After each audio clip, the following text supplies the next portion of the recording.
Now, the next thing I'd like to do is introduce Gil Hanke. You guys have heard about, and Eric, if you could pull up Gil's. Oh, Gil doesn't. You've got your notes here. That's right. So, Gil, if you want to go ahead and come up. Gil is the General Secretary of the General Commission on the United Methodist Men. It's one of the major ministries of the Methodist Church. As I think most of you know, maybe the Girl Scout leaders are learning this for the first time.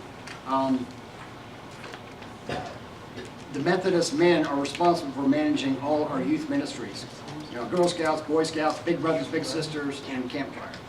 And so Stephen reports to Gil. So we all work for Stephen, who works for Gil. So this is the hierarchy. So this is our leader, if you will. So Gil, it's all yours, and you can stay over here. Yeah, appreciate it. Thank you very much. It is.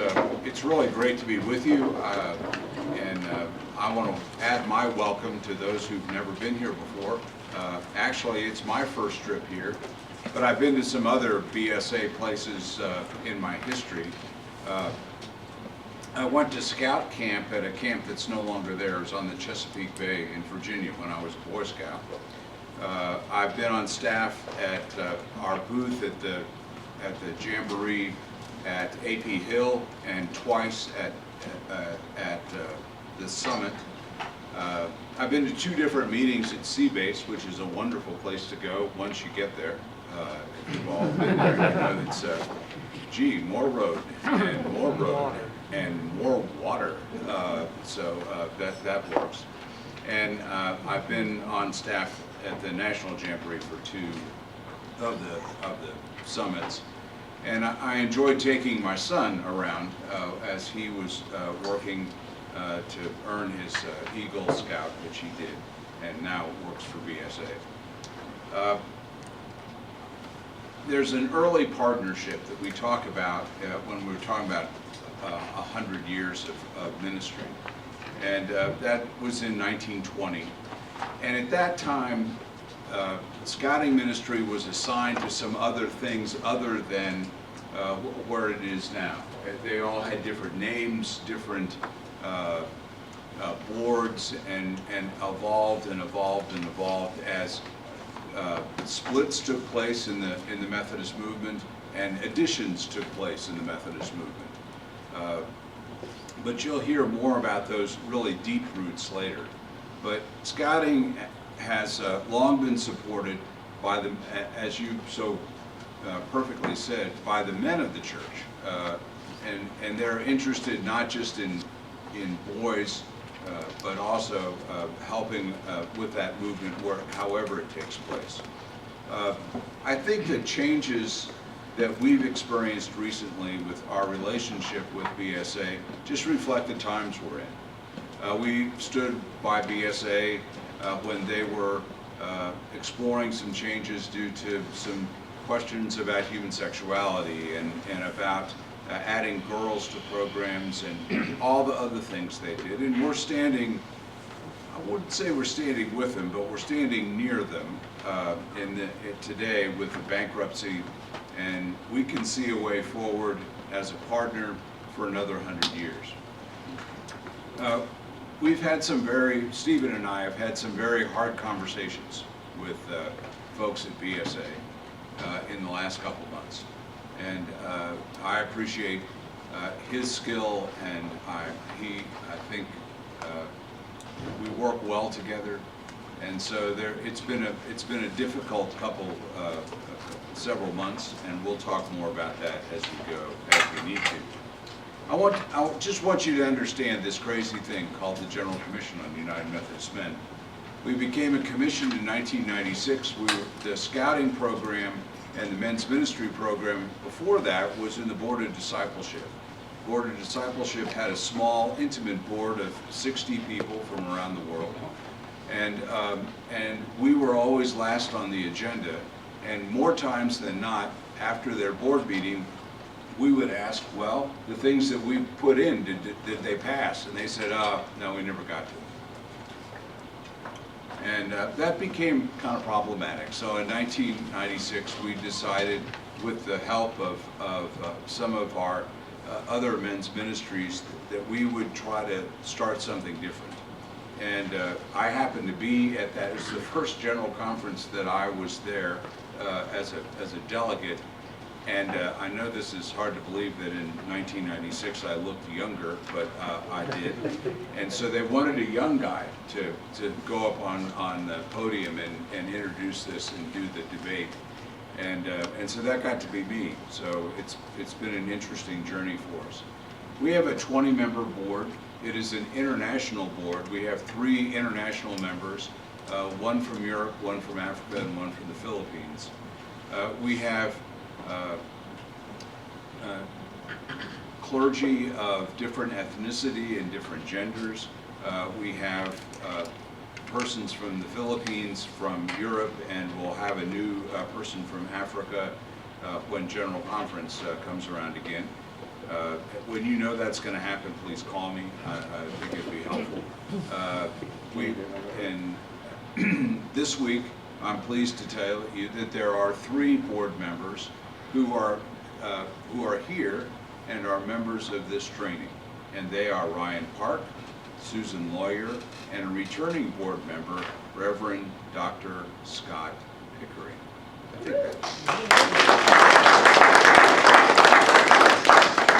Now, this doesn't mean that they're on a committee of the board that does scouting. They're on the board. Okay, those are 3 of 20 people that are doing this. So, as you know, the United Methodist Church operates in a very clear 4-year cycle. And so everything always begins at General Conference, and it always ends at General Conference, and it works perfectly every time. Until COVID hit. Until now. For those of you who, I guess you all understand this, but we really don't know when the next General Conference will take place. There are speculations, there are all kinds of things, but it's a who knows. The problem is, will the people who come in, will they have to be isolated for 2 weeks, or even a week, and then add another week onto it? So what is a 2 long, grueling week conference becomes a month at the church's expense, and so that becomes problematic, obviously. In the past, we've always said that United Methodist Men, that the General Commission raises 75% of our budget, and I'll explain how we do that in just a few minutes. We also say that you probably realize in your local church you pay an apportionment called the World Service Apportionment. It's usually about the largest apportionment that you pay, although there's some annual conferences that arrange things a little differently, but in general terms, and so that's the other 25%. We raise 75% because we're a general agency of the church. We get 25% of our budget from the World Service Fund. The World Service is not coming in at an expected level. In fact, I've been informed that we should expect somewhere between a 40 and 50% reduction in that fund as we go. That's just passed on to us. I mean, that's just the way it is. They don't go, oh, well, we'll take it out of reserves from the general church. It's just on us. We have about a $1.2 million budget. We have 6 full-time employees. We have 1 part-time employee. We have 3 deployed staff, 2 of which get a small stipend each month. We raise our budget in a lot of different ways. Local churches are asked to charter with the General Commission, and that's $85 a year, once a year, every year. And with that we have churches that have chartered with us back into the 50s and 60s and have done it every year, and they're proud of that. And even if there's just 8 guys left, they'll come up with the $85 to do it because it's an important thing. We also have individuals who want to give a one-time gift for the support of the commission, and it's called Every Member Shares, and that's $45 a year. We also have started what's called a legacy, which is someone who gives at least $120 a year, at least $10 a month. I knew when I took this job that before we left, before I left, we would need to have another revenue stream. So we kind of tried some other things that didn't work, and I'm on the alumni board of the college I went to, and they have a give day. So I got educated on how to do a give day, and 2 years ago we did it and we raised $20,000. Last year we did it and we raised $45,000, so we more than doubled. It is October 18th. What do you think if we doubled it the first time, what do you think we should do this time? What should we count on? I'm counting on we're going to double it again. So that would be $90,000. Amen? Amen? One day, there are tons of different ways to give it. We do it text, we do it by calling in, we do it by all kinds of different ways. So it attracts everybody, and if everybody gives a little, then we get a whole lot.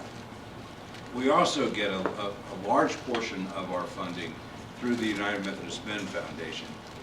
It was originally designed solely to support what we're talking about, which is Scouting Ministries in the United Methodist Church. It currently has about $3 million that it controls.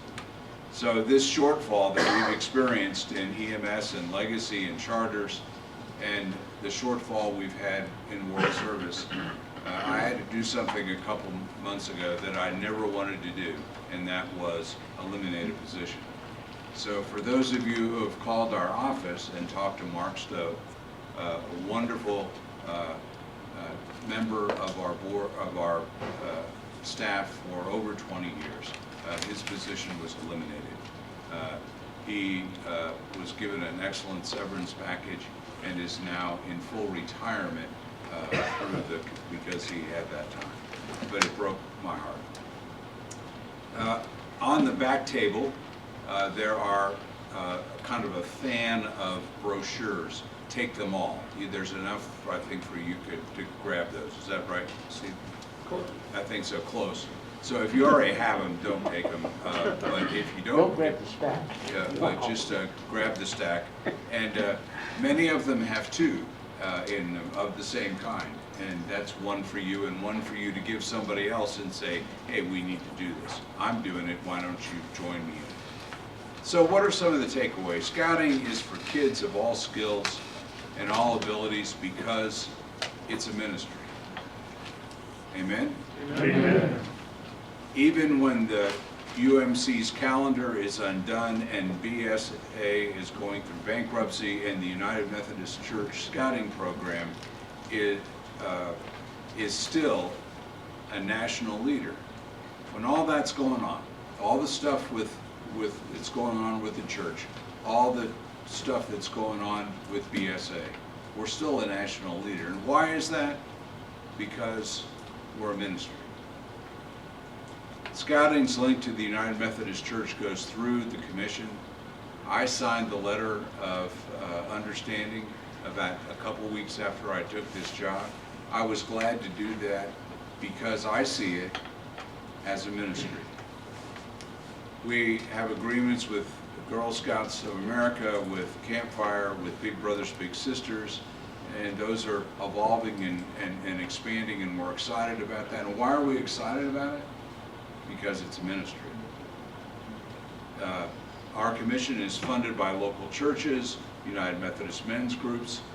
You can make a difference in your support of us, and importantly, make sure that the men of your church and the churches around you are also supporting us because you continue to support a ministry.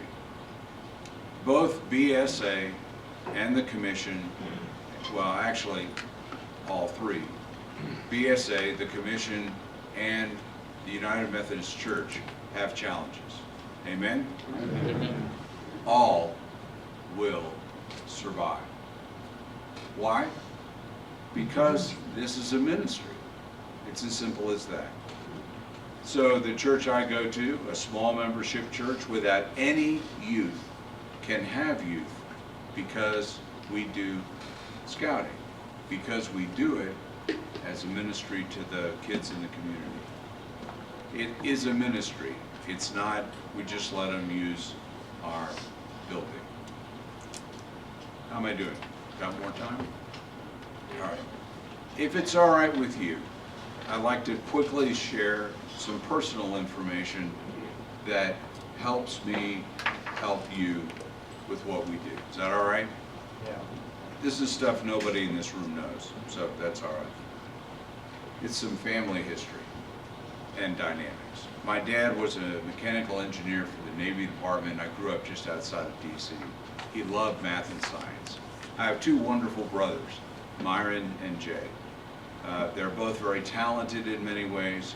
Our mom was a musician, had a degree in music from Kansas University, and she taught piano in our house. Myron excelled at the oboe and Jay at the trumpet.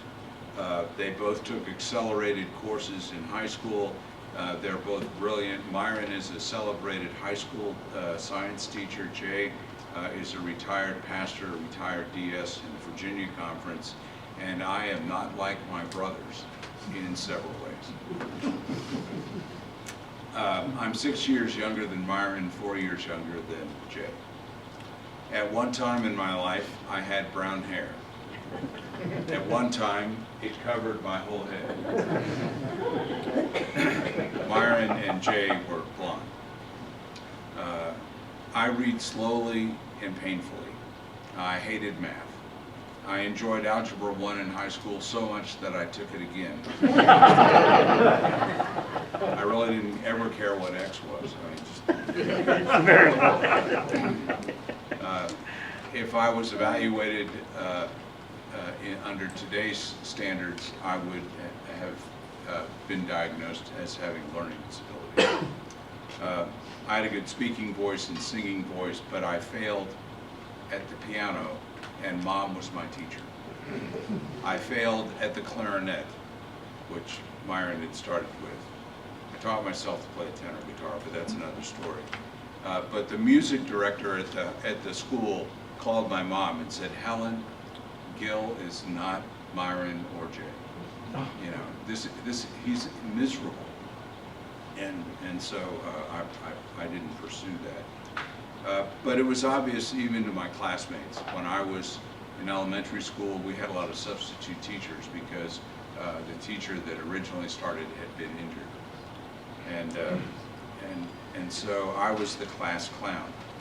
And one of the substitute teachers called roll, and when she called my name, I said, "President," and everybody laughed. And then a bunch of other kids did that as well. And at the end of the class, the teacher said, "I'm glad we're having an entertaining day, but the following people who answered with something else other than present or here will stay when we're on the playground, and you'll write present 500 times. And one of the kids said, "That's okay, I'm glad to do it, but don't ask Gil, because it would be hard." I joined Cub Scouts when I was in elementary school. And I said, "When are we going camping?" They said, "We don't camp. This is Cub Scouts. You don't get to camp till you're in Boy Scouts." This was in the 1950s. I'm older than dirt, so, you know. So anyway, I said, "Okay, I'll see you later." So I dropped out of Cub Scouts. When I was old enough, I joined the troop at the Methodist Church where we attended. I loved camping.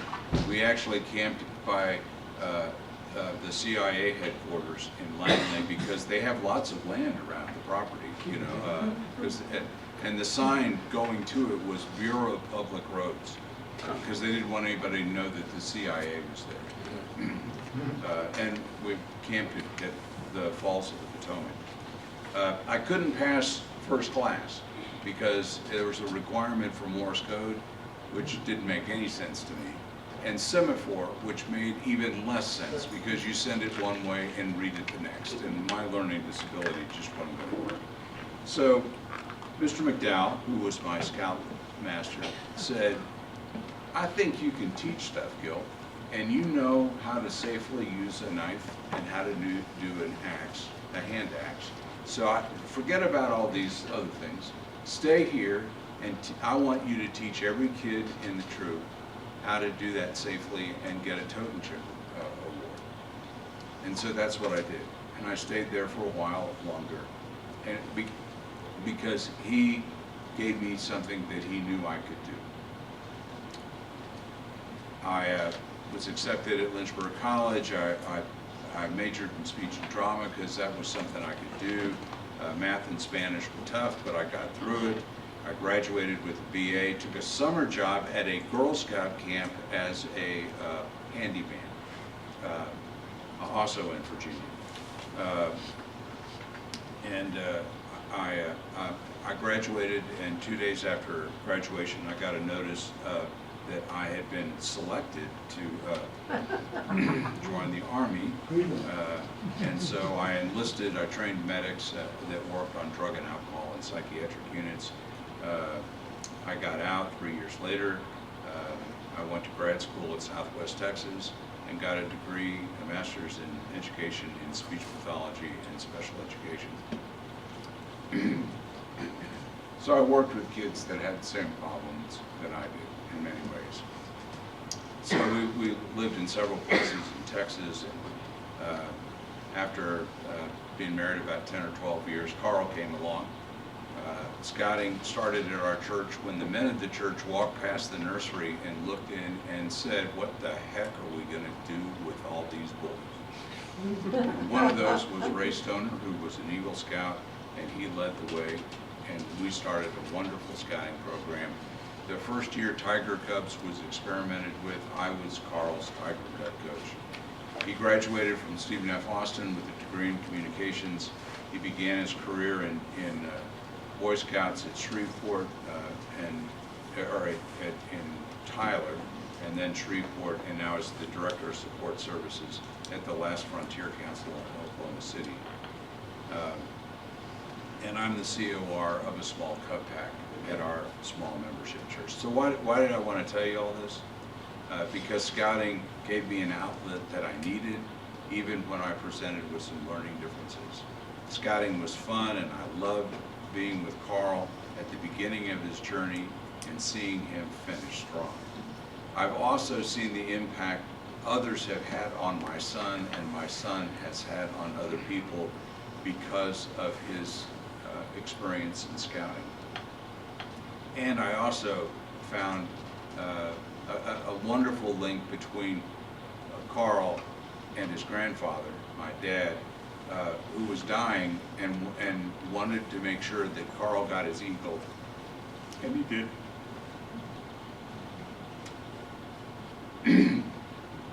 Even this week, the ad hoc committee could not understand, this committee that Stephen and I are on, could not understand why, with all the turmoil, we continue to support and engage in scouting. My answer is simple. It's because it's in the history. Amen. Thank you. Amen.